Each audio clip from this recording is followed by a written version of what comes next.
Assalamualaikum warahmatullahi wabarakatuh.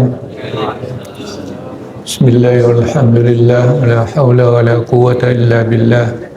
Salatu wa salaman ala rasulillah Sayyidina Muhammadin ibni Abdullah wa ala alihi wa ashabihi wa mawala. Amma ba'du fayal muslimun rahimakumullah.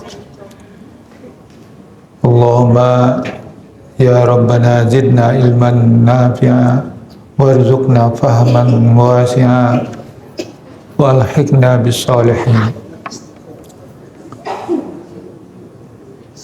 Syukur alhamdulillah pada ba'da maghrib ini kita lanjut dapat diberikan kelapangan oleh Allah SWT untuk i'tikaf masjid menjelang Isya ini, sambil kita membaca kitab hadis Jawahirul Bukhari. Mudah-mudahan dicatat oleh malaikat sebagai amal perbuatan kita yang diterima dan dapat pahala dari Allah SWT. Amin. Salawat dan salam untuk junjungan kita, Allahumma salli ala sayyidina Muhammad wa ala ali sayyidina Muhammad. Kita sudah membicarakan tentang hadis-hadis yang berkaitan dengan masalah upah dan juga tentang syarat yang paling berhak untuk dipenuhi pada hadis yang lalu. Sekarang babnya bab asy-syuruti fil waqfi wa tasarrufil wulati war rajani lis-shaim.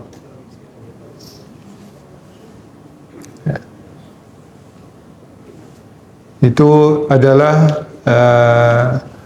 tentang syarat wakaf.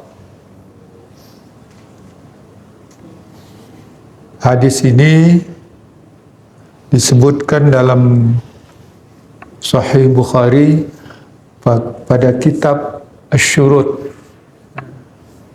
Itu kalau di Fathul Bari jilid yang kelima, hadis yang ke 2737.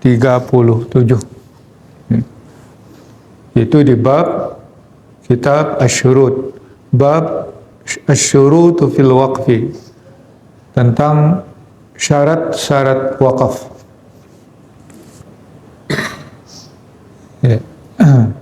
Di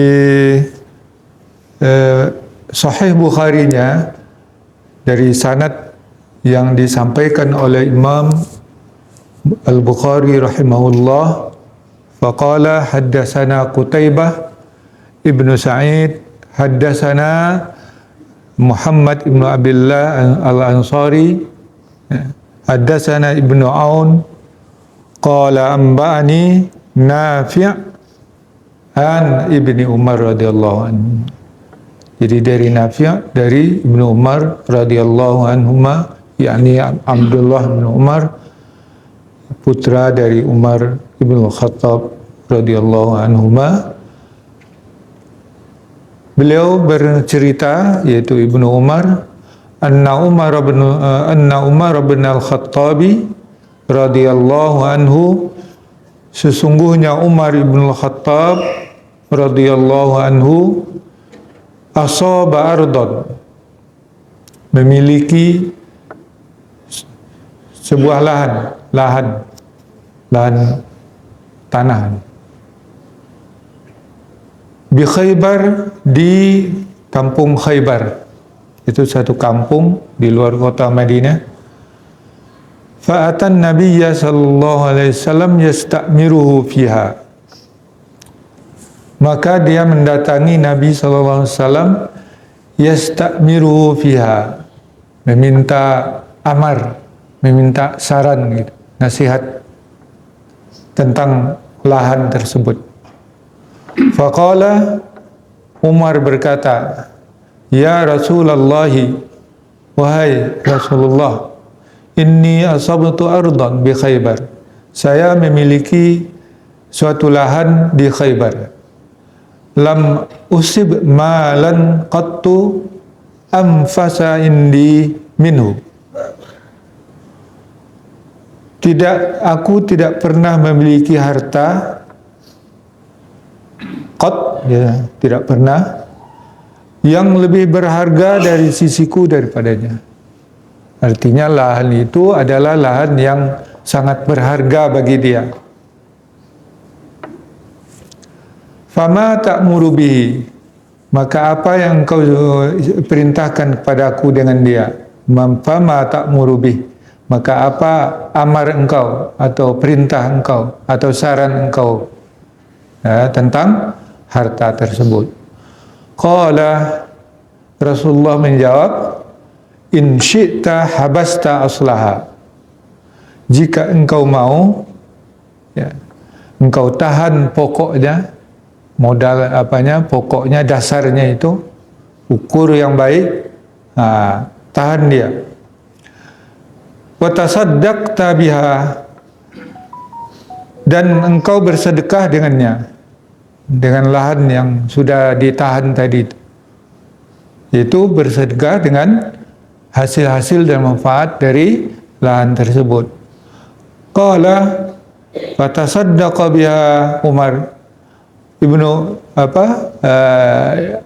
Ibnu Umar berkata, maka Umar bersedekah dengan dia.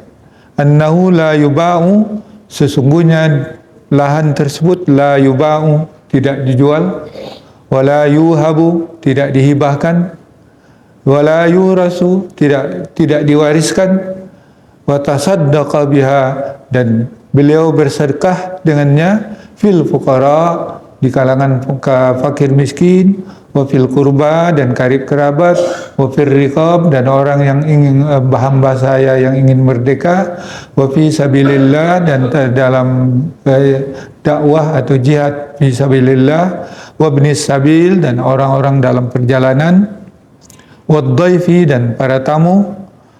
La junaha ala man waliyaha ya'kula minha bil ma'ruf, tidak mengapa atau tidak berdosa atas orang yang mengendalikannya atau yang yang mengelolanya, memakan darinya dengan cara yang ma'ruf. Wa yut'imu ghairu mutamawwilin, dan memberi makan orang yang tak berpunya atau orang yang tidak punya harta, orang miskin lah. Qala fahaddastu bi Ibnu Sirin. Ya. Ibnu Umar berkata, aku ceritakan berita ini atau kisah ini kepada Ibnu Sirin, itu seorang tabi'in. Faqala ghairu muta'assilin malan. Ya, jadi ghairu mutamawwilin ini bahasanya ghairu muta'assilin malan. Ya. Itu yang tidak memiliki banyak harta. Ya. Nah, ini kisah Umar bin Khattab radhiyallahu anhu wa radhiyallahu anhu Abdullah bin Umar.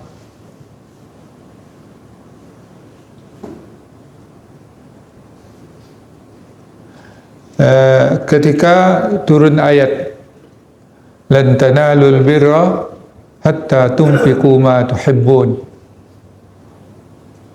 wa ma tunfiqu min khairin fa innallaha bihi alim.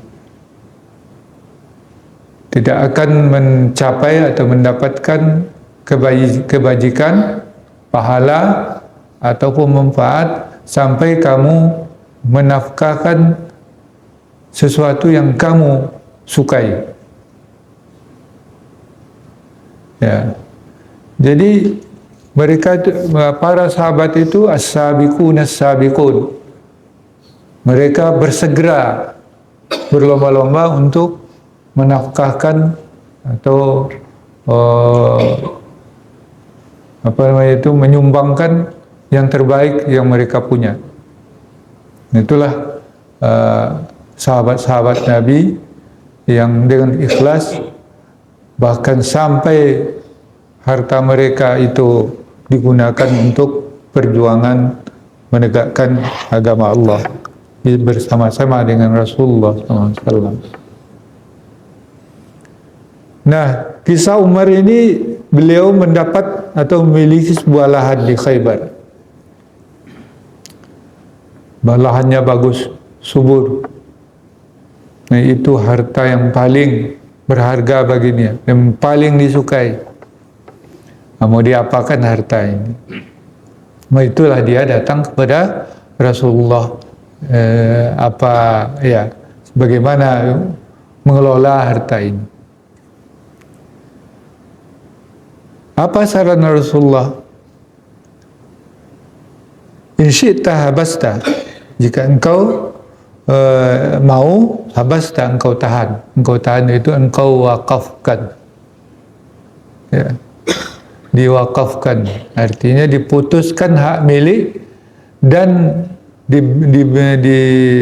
diserahkan kepada suatu pengelola, manfaatnya disedekahkan. Nah, itulah.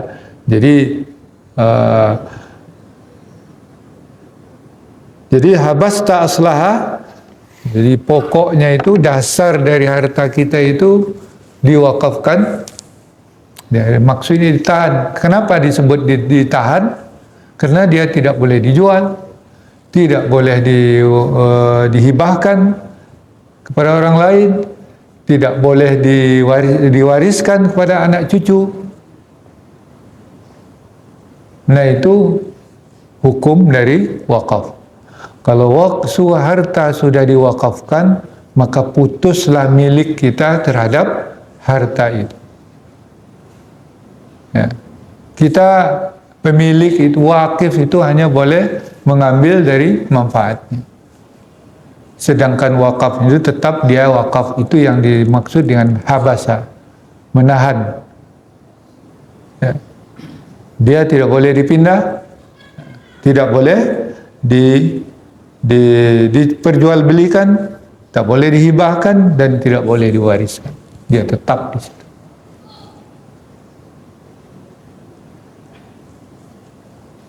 Nah, itu Umar bin Khattab ya langsung mewakafkan lahan itu untuk membantu yang memerlukan. Dia diserahkan kepada nazirnya untuk dikelola, dan hasilnya disedekahkan kepada kepada siapa yang memerlukan. Di sini disebutkan fakir miskin, kerabat, orang-orang hamba-hamba yang mau merdeka, boleh mengambil manfaat di situ, dan juga untuk fisabilillah, ibnu sabil yang dalam perjalanan, dan tamu. Itu yang terbaik daripada hartanya. Kalau kita sekarang tidak dipilih yang paling yang tidak berguna kita baru. Kalau berinfak, keluar dompet, dicari duit yang paling lusuh, yang paling kecil harganya, barulah dia keluar. Makanya anekdot cerita Pak Suhaimi itu, yang banyak masuk surga itu uang pecahan 2000 gitu.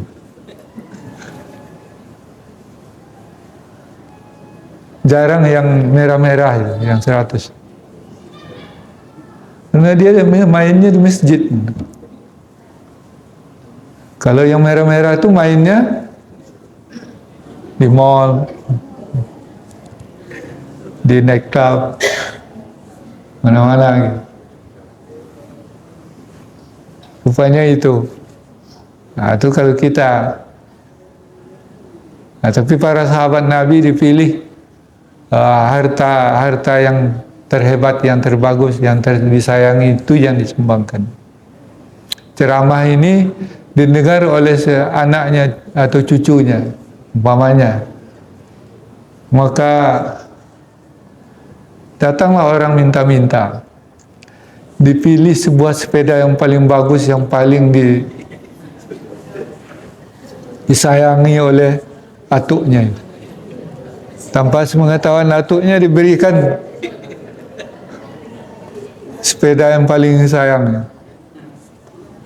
Kira-kira gimana itu? Kalau ceritanya itu ayam jago yang paling disayang itu. Disedekah Ustadz ceramah, kalau kita berinfak itu yang kita sukai, yang terbagus. Lan tanalul birra hatta tunfiqu ma tuhibbun. Nah, itu ceramahnya. Tiba-tiba ayam jago yang paling disayangi disedekahkan oleh anaknya. Ketika dia pulang, tanya, mana ayamnya? Sudah disedekahkan, kan ayah bilang. Yang tersayang gitu. Nah, coba. Katanya itu kaji itu untuk orang, bukan untuk kita. Katanya.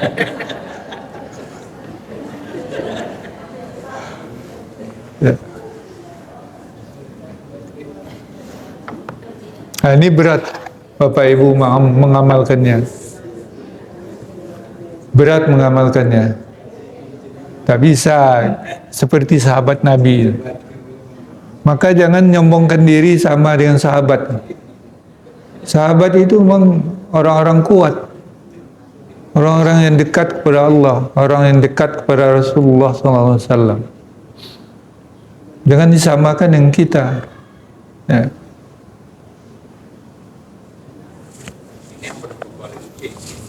Hah?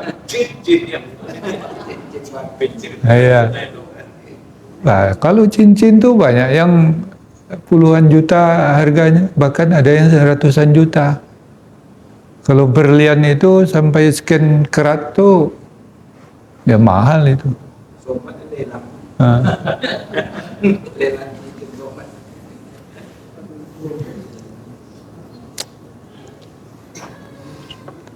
Ya, tapi ini Umar bin Khattab, hartanya yang di lahan yang di Khaybar itu dia wakafkan untuk keperluan umat, untuk membantu.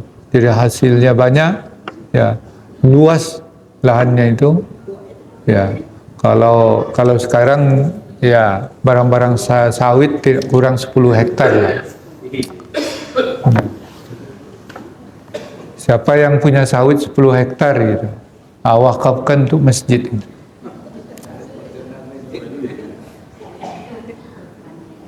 Siapa lagi punya sawit di sini ya?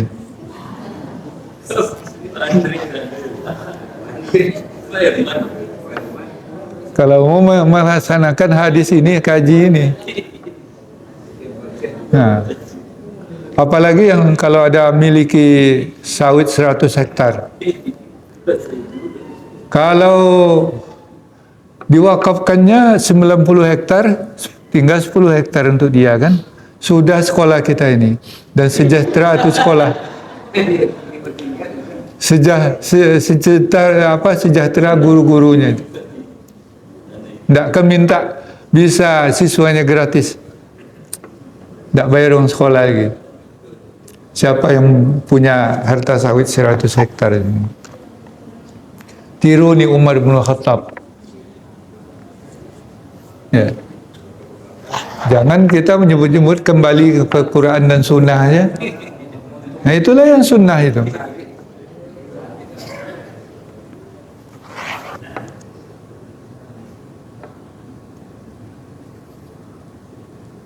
Jadi itu hukum dari pertama, wakaf itu yaitu wakaf prinsipnya atau rukunnya, syaratnya adalah yang berempat untuk tujuan kebaikan, al-birr wal ihsan. Ya. Jadi tidak boleh wakaf untuk tujuan yang maksiat. Nah, ada orang yang mau bikin tempat judi gitu atau naik klub, saya wakafkanlah lahan saya ini. Enggak terima, enggak sah wakaf. Jadi tujuan wakaf itu albir wal ihsan, itu baru sah wakafnya. Yang kedua niat, diniatkan wakaf itu sambil melaksanakannya.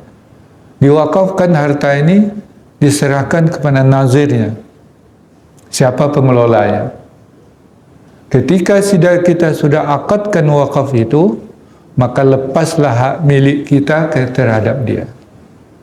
Tidak boleh diambil lagi sampai dunia kiamat.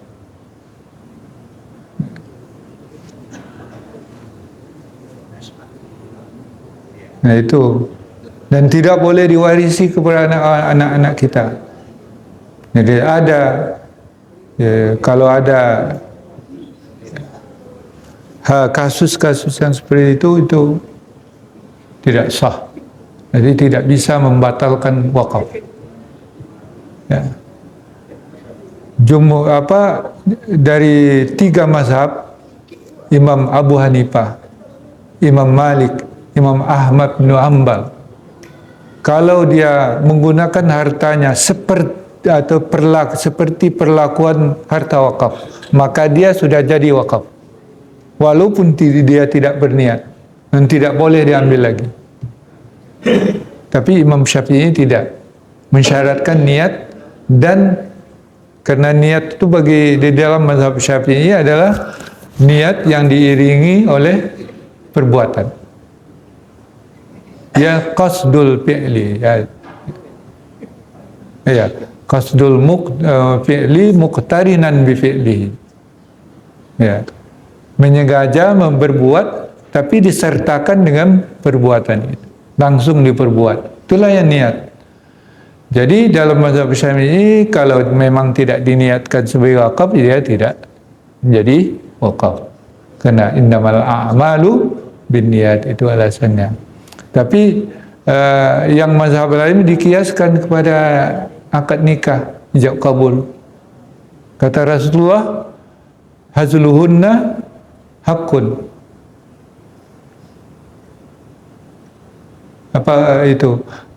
Akad nikah itu main-main pun dia akan jadi.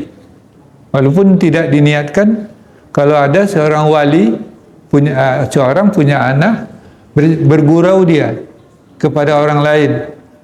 Ya, ada situ 2 saksi yang mendengarkannya. Aku nikahkan engkau dengan putriku. Ya, aku terima nikahnya, ya disaksikan doang, itu jadi itu. Walaupun dia bergurau saja.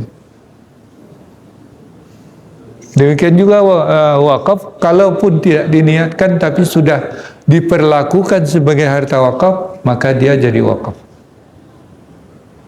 Ya.